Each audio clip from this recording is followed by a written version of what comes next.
नमस्कार, आप देख रहे हैं पहली खबर 24/7 खबर। यूपी के गाजियाबाद से लॉकडाउन के समय सबसे ज्यादा पसंदीदा रहने वाला और दिल को लुभाने वाला टिकटॉक अब प्ले स्टोर से भी हटा दिया गया है।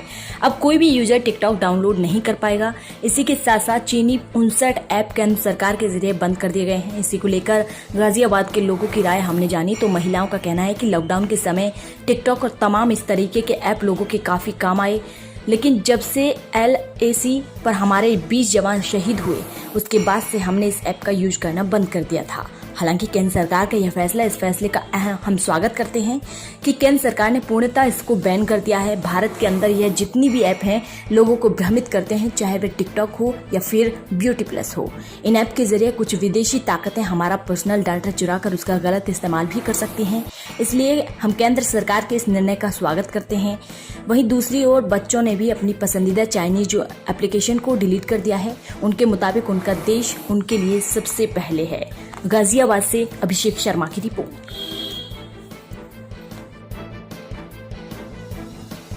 क्या नाम है बेटा आपका? विनायक राणा। विनायक, क्या कर रहे थे अभी आप? मैंने ब्यूटी प्लस अनइंस्टॉल कर दिया क्यों? क्योंकि चाइना ने हमारे देश पे अटैक करा था, तो हमें चाइनीज ऐप सारे बैन कर रहे हैं। तो मैंने सोचा सेफ्टी से बढ़कर तो हमारा देश है। जो हमारी इंडियन गवर्नमेंट ने ये डिसीजन लिया है कि वो चाइनीज़ ऐप सारी बैन कर रहे हैं, उस पर हम सबको पूरा सपोर्ट करना चाहिए। टिकटॉक, QC ब्राउजर्स, Shein जैसी सारी ऐप्स चाइनीज़ हैं, उनको हटाकर इंडियन ऐप्स यूज़ करें और अपने इंडिया में बनी हुई चीज़ें इस्तेमाल करें जिससे हमारे देश की तरक्की हो। तो आज से made in India, make in India, जय हिंद। जो चाइनीज़ 59 ऐप्स बंद किए गए हैं वो बहुत ज़रूरी थे। कहीं ना कहीं चाइना से हम सब बहुत दुखी थे। जो भी उन्होंने हमारे सैनिकों के साथ LAC पे किया वो बेहद दुखद था।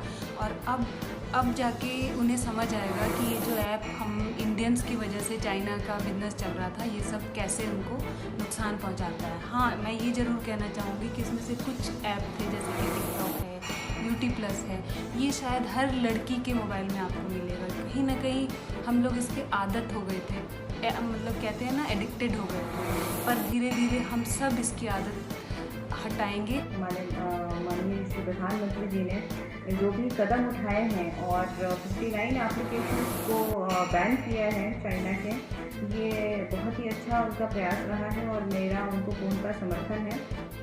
भारत सरकार ने कई चाइनीज ऐप बैन कर दिए हैं। मैं स्वागत करती हूं और समर्थन करती हूं भारत सरकार के इस आदेश का, क्योंकि जिस तरह से हमारे 20 जवान शहीद हुए हैं और लगातार ओछी राजनीति के चलते चाइना अभी भी बॉर्डर्स पे जिस तरह से टेंशन बनी हुई है और अपनी हरकतों से बाज नहीं आ रहा है, उस तरह से उसके चाइना के जितने भी प्रोडक्ट्स हैं और ऐप्स का हम लोग बायकॉट कर सकते हैं, करना चाहिए।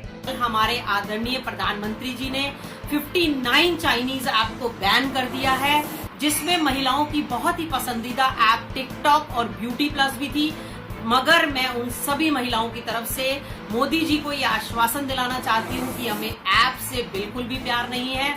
हमें देश के सामने उन ऐप्स की बिल्कुल भी आवश्यकता नहीं है। मैं उन सभी देशवासियों की तरफ से, सभी महिलाओं की तरफ से आपको ये आश्वासन दिलाती हूँ कि हम इस आह्वान में आपके साथ हैं। हम चाइनीज प्रोडक्ट्स का पूरे तरीके से बहिष्कार करते हैं।